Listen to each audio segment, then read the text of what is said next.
Hi, folks. This is Harold Rhee with the Paw Print Animal Rescue Podcast. Before we get to the incredible Dave Ely, wanted to say congratulations to our two book winners. Congratulations to Katie and Leo for writing a wonderful iTunes review. She and he are the winners of Tamar Arslanian's book, Shop Cats of New York. And we also want to say congratulations to Portland Phoenix for also writing another wonderful review. Portland Phoenix is the winner of a signed copy of Amy Sutherland's Rescuing Penny Jane. Don't forget to leave us a 5-star review on either our iTunes or our Stitcher pages. Go to thisispawprint.com/iTunes or /Stitcher to leave a review. Thanks, and on to the show. This is Paw Print, an animal rescue community. Episode 109. I'm Nancy Rhee. And I'm Harold Rhee. Today's guest is Dave Ely of Gate Labrador Retriever Rescue. Over several weeks, it became clear this dog had a knack for retrieving. This dog was evaluated, went into their search dog program, is now a graduate of the school and a certified search dog with Utah Task Force 1 out in Salt Lake City. Dave Ely has been a hardworking volunteer for Gate Labrador Retriever Rescue. This organization has served the Northern California area for 30 years. In fact, if you're interested, they'll be celebrating their 30th anniversary with a Gala and Fundraiser on Saturday, June 3rd, 2017, if you just happen to be in the San Francisco area. We're so pleased to have Dave Ely. He shares some amazing stories. If you want to learn more about Dave Ely, Gate Labrador Retriever Rescue, and see some great photos of some beautiful Labradors, go to our show notes at thisispawprint.com/109. That's the number 109. Why are there so many Labrador Retrievers found in shelters? Well, I think, backing up a little bit, you're absolutely right. Labrador Retriever, one of the most popular dog breeds in America, great family dog, very affectionate, very playful, but people get a lab as a puppy, 10-week-old puppy, cutest thing in the world, and then it starts to grow and grow, and then its behavior starts to come out, whether it's incredibly energetic and playful or choo destructive in the house or needing so many walks to get the energy out of it. And the people suddenly realize, whoa, this is a heck of a lot more than I bargained for. That is a common reason why people end up having to give up their dog. They love their dog, but it's just too much for them. And they weren't planning on that. Right. A little bit of the cute puppy syndrome, right? Absolutely. When you do your own work, Labrador Retriever Rescue, where do you tend to find most of these either abandoned dogs or at least, dogs who don't have a home? Pretty much 50-50 between owner surrenders and the local shelters around the San Francisco Bay Area, county shelters, municipal shelters. And we keep our eye through a number of different websites and our own volunteer network on shelters all the way up to Ukiah, all the way down really to Bakersfield. We hear about dogs that are at risk. And when I say at risk, I mean they are at risk of being killed, being euthanized at these shelters. And through our network, we find out about them, and we go into action. Wow. Well, thanks for all you do. How many folks are involved right now in Gate Labrador Retriever Rescue? I think we have over 100 volunteers throughout the Bay Area. Some are active in one area or another area. We have people who handle the pulling, physical pulling out of the shelters and evaluating our dogs. People who foster our dogs, care for them while they're up for adoption. People who go and run our pet fairs, where we bring our dogs that are up for adoption for the public to see. And then you can imagine, gosh, we have people who take care of our newsletter and our website and all the phone calls and all the paperwork. So it's all volunteers, but it's a pretty active network of volunteers. That's amazing to be all volunteer like that. Is it mainly foster based when you do rescue a dog? The fosters are really the heart of our organization. And when we get an owner surrender that says, gosh, I need to give up my dog because I work 10 hours a day. I didn't realize the dog be in the backyard for so long. Or we go to a shelter and we go, we got to get this dog out of there. We immediately turn, we got to find a foster home among our network of volunteers to put the dog in a safe place so so we can get to know the dog. Also, as we're putting the dog up for adoption, we never have enough fosters. We never have enough fosters in our organization. And in some cases, it really hurts us because we have to turn down taking in dogs to our organization, to our program, and finding them new homes because we're short on fosters. How many dogs a year or how many dogs since your founding have you rescued? Yeah, good question. I have only been active in the organization for maybe really the past 7 or 8 years, sort of full bore here. Since I've been involved, we have rescued and rehomed uh, anywhere from 250 to 400, maybe 450 dogs a year, and it really comes and it goes. There's some weeks are incredibly busy, other weeks are slow, but it's hundreds, and every dog is a rescue. Every dog that comes in, we are just absolutely delighted to put them in a family. So it's like every one of those 250 was a victory, was a home run. And gosh, we look forward to continuing it this year. Having just started the new year here, it's like start the count again, and we're already off and running. That's amazing. So thank you for all you do. Oh, our pleasure. Yeah. How long has Golden Gate been around, as far as you know? Since I think 1986, we're planning a 30th year anniversary observation, celebration, fundraiser, what have you, this coming June. That recognized, we've been at this for 30 years, and some of our volunteers have literally been with the organization from the get go. All right. Who is like the ideal owner for a Labrador Retriever? Oh my gosh, there's no single ideal owner. It's someone who cares very much about their dog and would treat their dog like a member of their family, that they recognize that a lab has needs as much as a child in their family would. And we tell people when they take one of these dogs into their family, they're really adopting a foster child that may come with issues, but that needs safety and security, and needs an atmosphere where that dog can absolutely thrive for the rest of its life, be it exercise, socialization with humans, with other dogs, not being cooped up in the backyard, but really just being given the opportunity to be a full-fledged dog. Mm. In general, how big does a Labrador Retriever get?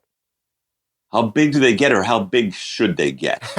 We Both. We've taken dogs in, and one by the name of Lacey was surrendered to us. This dog was 140 pounds. Oof. And we brought her to one of the pet fairs. A pet fair is where we team up with Pet Food Express, and they open up their doors and allow us some space, and we bring our dogs out there. And this dog Lacey came to the pet fair, and when she walked in the door, all the volunteers were all setting up the pet fair, and I'm with the dog that I'm going to be buddied up with for the pet fair.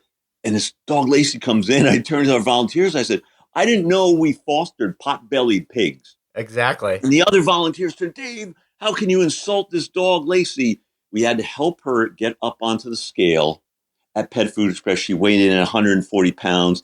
And literally, she went on a weight loss program at a horse ranch out in Grass Valley, a foster home who took wonderful care for her. And I want to say she's down to just a little bit over 100 pounds right now. Oh, my goodness.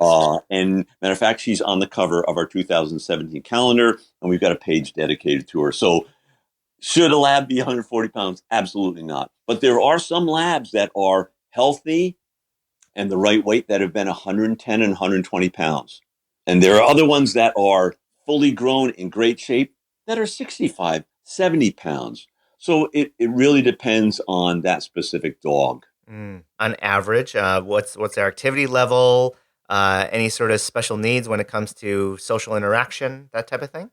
Labs, and I speak just watching these labs, is they are incredibly more of a social animal, pack animal than some other dogs that are a little bit more independent.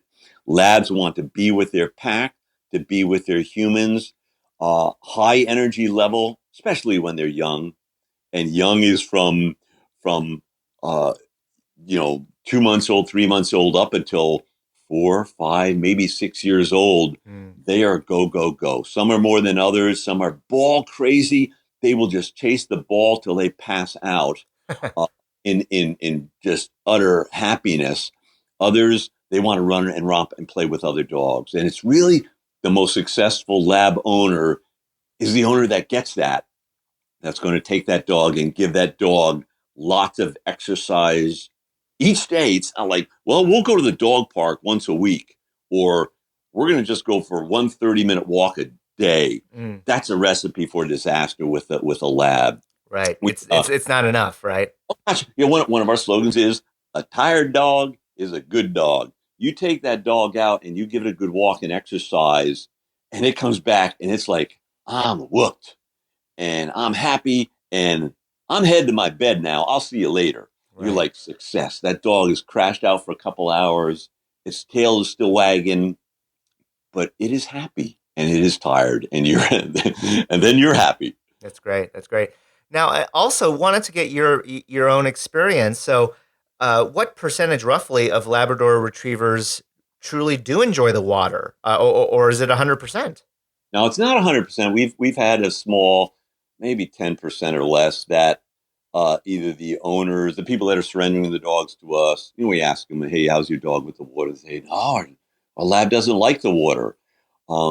Maybe it hasn't had exposure to water, or the right exposure to water. I say 90-95% labs, given the opportunity, the right circumstance, that lab's going to either plunge right into the water or get into the water. And then once it gets into the water, you may have a hard time getting it out, because it just wants to paddle around, chase after ducks, never catches them, paddles after the ducks, after the balls, the stigs in the mud. It's going to come out one stinky, smelly dog, but it doesn't care. It's happy.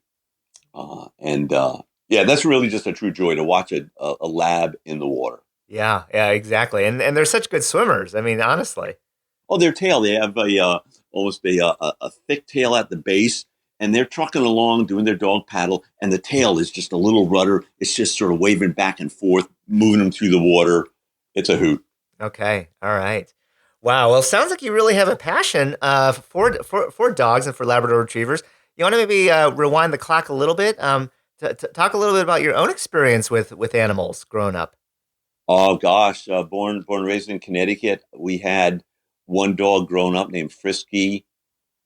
Before I even knew it, she was in our family. She was, looking back, almost a border collie, Australian Shepherd. And knowing what I know about the right way of managing, caring for a dog, we did everything wrong. In Connecticut, we open the back door, you just let her run out. There was no leash. We never took her in for any walks. She just ran around the woods. She came back when she wanted to. She laid on the couch wherever she wanted to. She had just the run of the house. We didn't know better. And she was a wonderful dog that I think she thrived.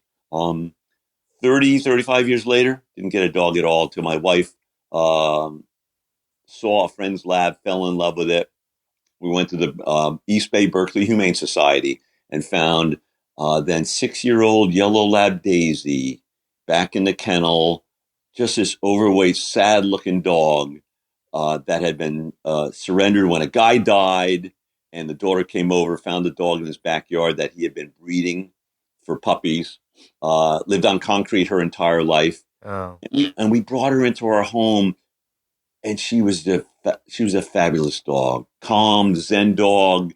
At that time, 6 or 7, very playful. And she lived till 16 years old with us. She died, year and a half ago. We lost her. Oh. So that sort of got us fired up into into the lab breed, and then just networking with other friends. We started fostering for lab rescue, and the rest is history. And I think since then, that was, maybe 9 years ago. We lost count. My wife and I, we have fostered over 50 dogs in our home. And Daisy's gone, but we have a new one. We have Diesel, who is a failed foster. That is our joy in our family. Yeah, foster fails. Oh man, they all happen, and it's okay. There's nothing wrong with a failed foster. What makes Daisy or Diesel special to you? Oh gosh, I think they just look in your eyes and saddle up to you. I think they just fill our house with joy. I can't put a finger on it. Whether you're going for a walk, they're happy to see everybody out there, every other dog, and they come back home. They just want to lie next to you and be with you. We're talking to Dave Ely with Golden Gate Labrador Retriever Rescue, also known as labrescue.org, right? Is that correct? Yeah, that's our website, yeah. www.labrescue.org. Labrescue.org. When you think back upon whether it's fosters that you've helped out with or any other dogs, any dogs that really come to mind, whether it was a special needs case or just a special story? I think of special needs, and yes, there have been. We have adopted, in this case, was a three-legged dog that came out of the Oakland City Shelter. Volunteer at the City of Oakland City Shelter calls us up and says, "Dave, hey, we have a dog here, lab mix with 3 legs, picked up as a stray. And I think this one was picked up as a stray near the Oakland Coliseum." So, some good Samaritan scoops up a dog, brings it into the shelter. It's got 3 legs. Like, what the heck is the odds of that dog getting adopted? A 3-legged dog. And by the way, this dog was snarly towards other dogs. You had a couple red flags and you go, right. Dog's going to get put down, euthanized, bam, done. And I go and visit the dog and I take it for a little walk, and the dog doesn't know it has 3 legs. It's just bouncing around, having a good time. And we did, some careful evaluation and realized maybe it needed a little rehabilitation with other dogs, careful through, some professional trainers that we work with. And lo and behold, we found a home for this dog.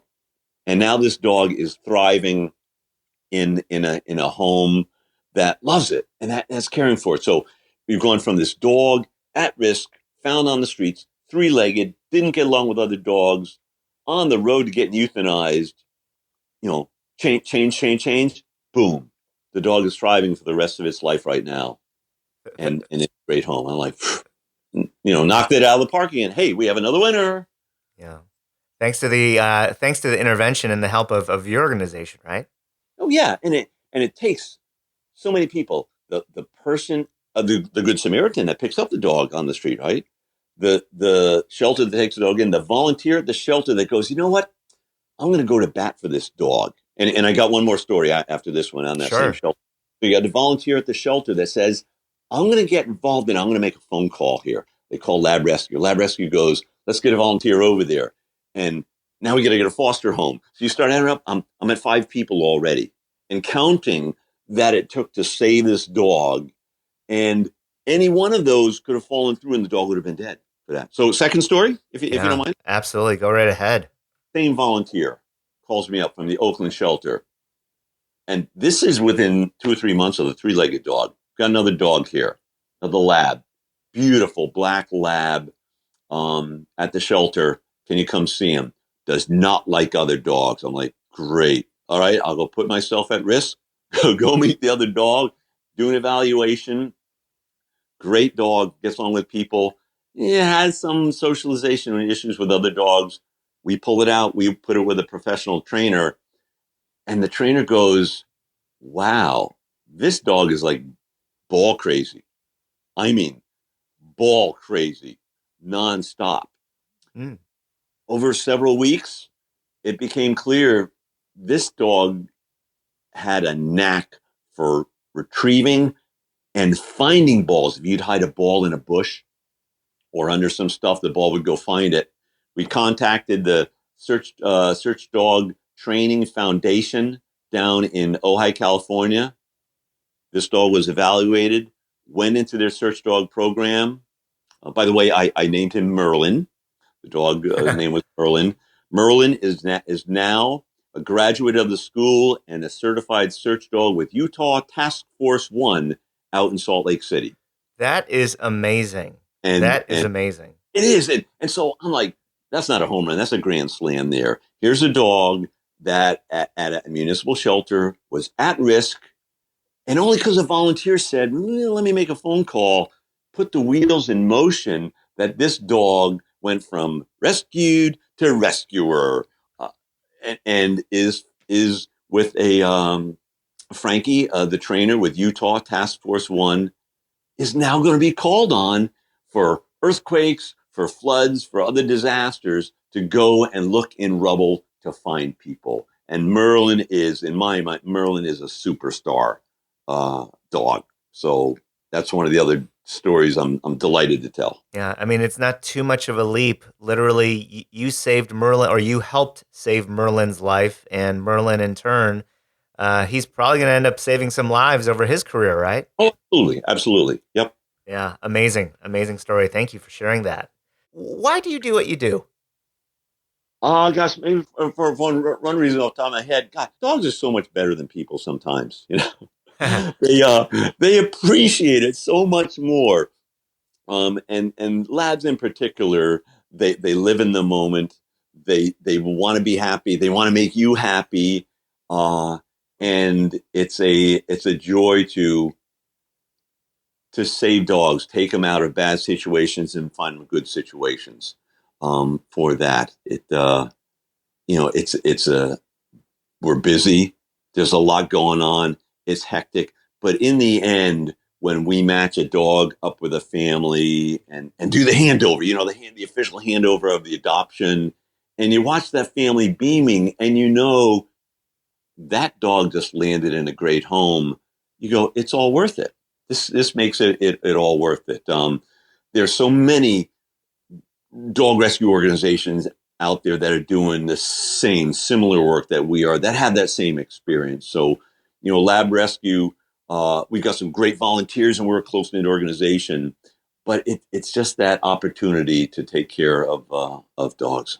Wow, amazing. Okay. We're speaking to Dave Ely with Golden Gate Labrador Retriever Rescue, also known as Lab Rescue or labrescue.org. When you think about how much work it takes you, right? I mean, most of the volunteers probably either have full-time jobs or have had full-time jobs. How much additional time are you spending, whether it's fostering, whether it's going to adoption events, or whether it's just, as you said, putting together the newsletter? I think our volunteers go from, a couple hours a week to me being one of the crazier ones, probably 15 to 20 hours a week. On it, off and on. So somewhat of a labor of love. I have my normal day job that allows me the resources, the financial resources so that I can spend time on these wonderful, devoted hobbies like Lab Rescue. Right. When you get together with other Labrador Retriever fans, anything that really stands out? We talk about our labs like our children. I think, and we you tend to know the dogs' names before the people's names. When you take a dog walk around the neighborhood, everyone knows everybody's dog, but you don't know your neighbor's name. I think it's just a positive attitude. Each one of our pet fairs, for example, brings together probably 10 or 12 of our volunteers to run the pet fairs. We'll have 8 or 10 labs at our pet fairs. The energy that comes out of our pet fairs is so positive and so vibrant. It's almost like a disease you can catch. I go there to get fired up. If I had a bad week at my normal job, I can't wait to go to that pet fair on Saturday at a Pet Food Express, because I know I'm going to be working with the dogs, which is great, but I'm going to be also surrounded by people that love the dogs, that care for the dogs. And that just inspires me to go back and work even harder at, rescuing the dogs or finding the dogs new homes. Yeah. Well, I just happened to, as I think what we talked very briefly over email, I just happened to be grocery shopping over next to a Pet Food Express. Saw your flag, and I will say this, the 30 minutes I was kind of in the area, part of your group went out for a stroll with their dog, so you guys were walking along the sidewalk. It just seems like kind of a very festive atmosphere, and definitely a lot of people and a lot of dogs. There really is. Our pet fairs are very active. Again, maybe 8 to 10 dogs at the pet fair. Each dog we have assigned a human pet fair buddy to be that dog's chaperone. And people who hear about the pet fairs, they come down to the fairs and to see the dogs, to walk the dogs, to talk to the pet fair buddies about the dogs. They're shopping. They're shopping for a new dog. Okay, we understand that. We are shopping for new owners for our dogs. So as those people are evaluating our dogs, we're evaluating those people that are looking at the dogs. But it's done in a very friendly, positive attitude. We want everybody to win. We want the families to be winners. We want the dogs to be winners. Right. I guess last question on the whole sort of matchmaking process. What if someone comes to you, they live in an apartment, maybe they're single? What would be sort of the requirements you'd be expecting? Yeah, there are very few showstoppers from adopting a dog from us. And we do get people that come up that say, hey, I live in an apartment. The apartment is not the problem per se, but if you combine with, I live in an apartment, I work 10 hours a day, and then if they throw out, I'm only able to walk my dog for 20 minutes a day, I would say the odds are very good that you're probably not going to be float to the top of the heap to adopt one of our dogs. Well, Just because it's not healthy for the human or the dog, right? no, it isn't. It's like, have you ever thought of getting a turtle, sir? Why do you want to get a dog? Well, I want a dog to be there when I get home. And it's like, well, you realize that the dog, and then go back to being, the dog's like a child. Child needs to be cared for. The dog needs to be cared for. So if someone lives in an apartment, works 10 hours a day, I approach them. I'm the dog's agent, okay? And I say, you want to adopt a dog? What are you going to do for the dog? Have you thought of putting this dog in doggy daycare for 3 days a week while you're working? For 3 or 4 hours a day or sometime, or getting a dog walker to come to break up the dog thing. It's like, if you live in an apartment, you better have some alternate strategy for caring for the needs of this dog. Because if you don't, the odds are there are going to be some other families that are interested in that very same dog. And guess what? They have a plan. Mm. They have a family member that works at home, or they're going to take the dog to work for them, or they work part-time, or they're going to have a dog walker come in, or, they have other strategies to ensure that dog thrives. How about on the side of, I don't know, lots of kids running around, lots of other animals running around? I mean, what are some of your requirements for those kinds of situations where it's already a full house? Sometimes it might be the outstanding house for a particular dog. Other cases, it may be the wrong. Sometimes it's got to be the right dog for that. Many times we look for, okay, who's going to be the pack leader in this house? And you don't want it to be the four-legged one. The humans, the adults have got to be in charge.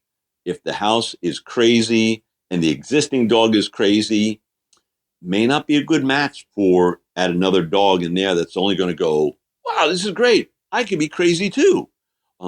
Energetic is fine, but it's got to be controlled. It's got to be managed. The children have to have respect for the dog, and the children have to be dog savvy too for that. Our young lab, a 1-year-old lab, oh my gosh, 70 pounds, going to be knocking kids around, playful, not in an aggressive way, just, I'm 80 pounds of fun here. Let me show you. Before you know it, kids are getting knocked around. So parents need to be prepared for that, and maybe accept, maybe we should get a 5 or 6-year-old lab that's not as crazy as a 1 or 2-year-old lab. What's been your experience with maybe senior dog, let's say dog over, I don't know, 8 to 10 years old? Sometimes those are the best dogs. Remember our Daisy that we got when she was 6 or 7 years old? She turned into a spectacular dog. She lived to 16 years old. Labs live 14, 15, 16 years old for that. So getting a middle-aged dog or a dog that's 9 or 10 or 11, they've gone through the chewing phase. They've gone through the crazy puppy phase. They've gone through the jumping, knocking down phase. You're getting a calmer, gentler dog that is not as demanding for long, energetic walks, and it's as well balanced, as other dogs are. So I think senior dogs, middle-aged to senior dogs, sometimes they are fabulous dogs, and we have so many wonderful adopters that come in and they go, you know what, I don't want a young dog. I would really like an older dog. Well, we get them, 13, 14. Owners surrender 15-year-old dogs to city shelters, turning in the dog because they're tired of the dog and they want to get a new one. And they're like, hey, can you take our old dog? We're going to get a new one. Just flabbergasted. It's like a new car. They want to get a new car. They want to get rid of their old car. Yeah. We look at that. We try not to be judgmental of those people. With us, it's about the dog. We say, you know what? We're going to find that dog an absolutely fantastic home for the last year of its life, for the last 2 or 3 years of its life. And we do. Yeah. How do folks find you? How do folks find Lab Rescue? I think, through the internet, the best way, Google Lab Rescue, or just go right to our website, labrescue.org. All right. Also, I do see that you have a decent number of profiles through various pet finding websites. Any favorite websites that your organization uses? I think one that we use to find dogs that are candidates to come into our program is PetHarbor.com. And that is a way, if someone's looking to adopt a dog or find a dog through shelters, PetHarbor.com, you can choose what shelter you're looking at, what sort of how many miles away from where you live you're looking for a dog. We spend a lot of time there looking for labs that are at shelters that may need to get pulled and brought into our organizations. That I think PetHarbor.org or PetHarbor.com. Okay, all right. Well, as we wrap up, if you had a magic wand and you could do something to change the state of animal rescue, what would that be? Oh gosh. I think a couple things. One is make more people that are looking for a dog aware that there are so many dogs in need at shelters and rescue organizations. Not that breeders don't do a fabulous job, but if you're going to get a dog, just consider you have the opportunity to literally save a dog's life by getting a dog at a shelter. That I think that's the first thing. People don't realize it. I'm going to go buy a dog. I'm going to go call a breeder and go off for it. We see so many wonderful dogs at shelters that deserve home. That's the first thing. The second thing is, volunteering for a rescue organization, a dog or a cat rescue organization is incredibly rewarding. Great people. They all love the animals. Predominantly all volunteers. So everyone's doing it because it's in their heart. And it gives you such joy to find these dogs new homes because they appreciate it so much. You're their last chance in many cases, and it's just so rewarding, and it just puts a smile on your face. We want to say thank you to Dave Ely for sharing his story. If you'd like to learn more about Dave or Golden Gate Labrador Retriever Rescue, you can go to their website at labrescue.org or go to our show notes at thisispawprint.com/109. You'll also see some terrific photos of some great Labradors, including one named Harold. They must have been digging real deep in that list of names if they named a dog Harold. If you'd like to meet me or Nancy on social media, Instagram, Facebook, or Twitter, look us up by our handle at thisispawprint, all one word. If you'd like to listen to more episodes of Paw Print, you can find us on your favorite podcast app like iTunes, SoundCloud, or Google Play Music. Search for Paw Print Animal Rescue and hit the subscribe button to get the latest episodes immediately. Stay tuned for our episode next week when we interview Jane Sobel-Klonsky, photographer and author of the book Unconditional, with a focus on senior dogs. We look forward to you joining us next week. We want to say thank you to all of you for sharing Paw Print with your friends and family. We've now been listened to in over 120 countries around the world. We couldn't have done it without your help, so thank you. Remember, you spread a positive message of love and peace by saving an animal.